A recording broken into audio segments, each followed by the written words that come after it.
大家好，我是法山，一名平平无奇且思维很多的法律工作者。今天呢，我们再聊聊我爱罗与车类巨人，罗翔教授与车浩教授之间的法律大战。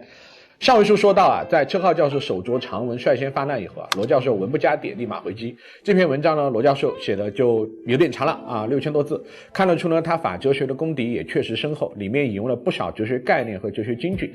知識儲備這種東西啊，就如同懷孕啊，就如同脂肪啊，肚子大了藏不住。不過我要先坦率的指出啊，可能是因為羅教授認為車教授渾身都是破绽啊，也可能是因為這篇文章的確寫得太快了。相較於車浩教授的文章而言呢，羅教授的這篇回應文啊，火力點就比較多，也顯得呢較為分散。對一些吃瓜群眾而言啊，看得多多少少會有點不太得勁兒。不過沒關係，我會嘗試將一些核心正義點歸納出來，以供大家參考。但強調，為了防止掛一漏萬，如果你想了解羅教授的全部思想，我還是建議閱讀全文。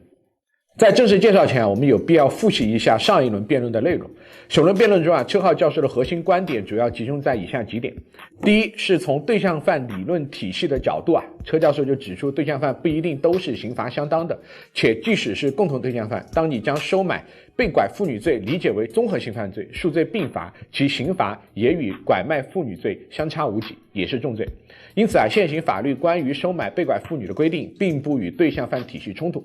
第二，是車浩教授認為啊，收買被拐婦女近乎必然存在由此衍生的其他犯罪行為，如強姦、非法拘禁、故意傷害罪等。根據現行法律規定呢，就應該數罪並罰。但如果收買被拐婦女後，收買者並不存在這些行為，只看收買這一單一行為的話，你反而可以理解為是收買者將他從拐賣者折磨與控制的狀態中解救出來啊。這種情況呢，即使不能說是善舉，你定輕罪還不夠，定重罪是不是有點過分了？而第三，是目前打擊拐賣婦女罪的核心問題啊，不在於立法問題，而在於執法和觀念問題。如果片面強調立法上的重刑，反而有可能倒逼出基層工作人員為了不與當地人產生激烈矛盾，消極解救被拐婦女，或者直接對本應定罪的人採取行政拘留，關個十幾天了事。現在對收買被拐婦女罪的輕罪化處理呢，其實給了執法者靈活處理的空間，有助於實際問題的解決。所以就車浩教授的萬字長文，羅教授是怎麼辯駁的呢？需要事先說明的是啊，他在文章開頭便強調他與車浩教授是朋友。他認為啊，車浩教授的批評意見非常寶貴，有助於讓大家更深入地理解這個議題。因此呢，我覺得無論如何啊，朋友們都應該先為羅教授的風度點個讚，然後呢，充分理解羅教授想給大家傳遞的，那就是不要盲目站隊，也不要橫加謾罵，而是在充分聽取雙方觀點以後，對這個議題有更深入的了解。在理解這一點後，我們再來看看羅教授的反駁。首先，他從理論層面區分了共同對象犯和片面對象犯的區別，認為啊，由於拐賣與收買是共同對象犯，所以呢，刑罰應相當。什麼是共同對象犯？什麼是片面對象犯呢？簡單理解，共同對象犯即雙方都要接受刑事處罰，而片面對象犯呢，就是只有單方接受刑事處罰。比如買槍和賣槍，雙方都構罪，所以是共同對象犯；而吸毒和販毒，只有販毒構罪，所以是片面對象犯。而怎麼判斷一條罪名應該是共同對象犯還是片面對象犯呢？按羅翔教授的觀點，很簡單，就是看另外一方有沒有自損。自損是什麼意思呢？比如說買槍和賣槍，買槍的那個人在買了槍後，除了會接受有關法律評價以外，自己有吃虧嗎？有被騙，有頭疼腦熱嗎？沒有，該吃吃，該喝喝，身體健康，萬事如意。可吸毒和販毒就不一樣了，吸毒者作為買方，在吸毒後啊，自己的身心健康都受到了極大的影響，他的購買行為呢，已經產生了自損，所以在刑法裡啊，就不再對他做出同等的法律評價了。同理，還有銷售偽劣產品罪，買偽劣產品的那個人即使是故意的，但他買的那個是個爛東西，也是自損，所以就只對賣方構罪啊，買方不構罪。在簡單理解自損這個概念以後呢，我們再來看看拐賣與收買。收買被拐婦女的那一方，他有自損嗎？他有沒有因為買了被拐婦女就身體不健康了？沒有，一手交錢一手交婦女，他樂着了。沒有買賣就沒有殺害，所以在羅教授看來呀，收買與拐賣是共同對象犯。而在共同對象犯的理論體系下，收買與拐賣就應當受到相當的刑罰。這時問題又來了，那就是車浩教授說了呀，我們要把收買被拐婦女罪理解為綜合性犯罪，甚至你可以把收買行為理解為預備犯罪，收買後是近乎必然存在強姦、非法拘禁，應當數罪並罰的。而真正數罪並罰的話，對象犯雙方的刑罰就近乎相當。針對這一點，羅教授表示華生發現了盲點，他就說，為什麼拐賣婦女兒童罪，車教授你只看到了婦女，沒看到兒童呢？你收買被拐婦女，極有可能發生後續的強姦、拘禁 ，OK， 可以數罪併罰。但你收買被拐兒童，根據實際經驗，你們是很多可能都是要養要帶，當自己親生孩子對待的呀。如果你最高只判3年，那對那些被拐兒童原有的家庭來說，又該如何彌補傷害呢？並且這種不對稱的刑罰極容易出現另外一種情況，即因過了刑法中規定的追訴時效，收買者反而不會受到法律的處罰。這是什麼意思呢？根據刑訴法第16條的規定犯罪已過追訴時效期限的就不追究法律責任。而根據刑法第87條的規定收買被拐婦女罪呢，最高刑才3年，所以追訴時效呢就是5年，而拐賣婦女罪追訴時效則為15年乃至於20年以上。同時他認為，由於收買被拐婦女兒童是一種狀態犯而非繼續犯，根據現行法律規定呢，若收買者買了那個婦女或孩子超過5年，他就有可能不再受刑法对其收買被拐婦女兒童的评價，甚至不再承擔刑责了。這一點對被害者及被害者家庭來說不公平。在講清楚這個問題後羅教授就開始繼續討論人與動物的話題。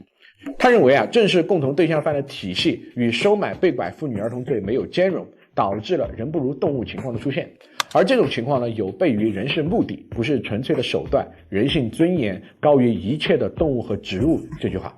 他舉例你買一只金絲猴大熊貓，一只就是10年以上的有期徒刑，可買一個人最高才3年。你買金絲猴的時候，你对它不管杀還是玩一律10年以上，可你收买被拐妇女卻要看有沒有強姦，有沒有非法拘禁，這不合理吧？即使你主張保護的法益不同，那麼問題來了，最終落實到犯罪後果，不還是一個10年以上，一個緩刑原地釋放嗎？這不合理，不應該。從這個邏輯來看，我覺得還有一個例子有助於大家理解。當大熊貓暴走要殺人的時候，麻醉針等待時間較長，來不及，動物園的管理者會不會直接將熊貓擊斃擊傷來保護人呢？而當人要殺大熊貓的時候，動物園管理者會不會直接通過殺人和傷人來保護大熊貓呢？甚至且不說動物，再說回植物，刑法第344條規定了危害國家重點保護植物罪。針對重點保護的植物呢，無論你是買還是賣，情節嚴重的，甚至呢就可以判7年。而你收買一個人，卻有可能只是緩刑，即使保護的法益不同，最終落實到犯罪後果，這也合理嗎？而這不合理的根源就在於其有沒有和共同对象犯的理論體系相匹配，有沒有買賣同法。为此他引用了康德的一段话，每個人都有權要求他的同胞尊重自己，同樣他也應當尊重其他每一個人。人性本身就是一種尊嚴，由於每個人都不能被他人當作純粹的工具使用，而必須同時當作目的看待，人的尊嚴就在於此。正是這樣，人才可能使自己超越世上能被當作純粹的工具使用的其他動物，同時也超越了任何無生命的事物。然後呢，羅教授就開始回應車浩教授的善意購買論，即單純收買反而可能是一種解救。羅教授首先承認存在這種現象，比如說有的在收買後並未施加另外的犯罪行為。當然了，包不包括一些更貧困地區的女性是自願被拐，比如所謂的越南媳婦兒，我就不知道了。然後羅教授說這也是為什麼他從來都認為法益應該作為入罪的基礎，而倫理作為出罪的依據。這是什麼意思呢？即如果一種行為是道德所鼓勵的，那自然不是犯罪。對此行為完全可以使用刑法第13條的但書條款，認定情節顯著輕微，危害不大，不構成犯罪。但他同時想指出值得類比的是，在當前的司法狀況下，以放生為目的或者改善動物福利為目的的購買珍稀動物，估計是不會從寬的。那麼買個媳婦兒，準備一生一世好好愛她，就應該從寬處理嗎？最後針對車教授提出的刑法局限性的觀點羅翔教授指出，確實幻想通過各罪刑罰的提高來解決收買婦女兒童問題是一種不切實際的幻想。但是刑法依舊要有所作為。我們無力達至一種理想的狀況，但並不代表理想沒有價值。雖然我們所有努力或許微乎其微，甚至事與願違，但是努力呢依然是有意義的。我們畫不出一個完美的圈，但不代表完美的圈不存在，雖不能至，心向往之。為此他再次說到一句法諺，即如果天塌下來，正義才能得到實現，那就塌吧。接着羅教授又引用了一些文學作品裡的金句我就不多做赘述了，只說他用於結尾的康德的名言：道德本來就不教導我們如何使自己幸福，而是教導我們如何使自己無愧於幸福。所以聽到這裡，朋友們，你們更支持誰的觀點呢？無論你支持誰，到最後我要告訴你的是6個字，都可以，沒有錯。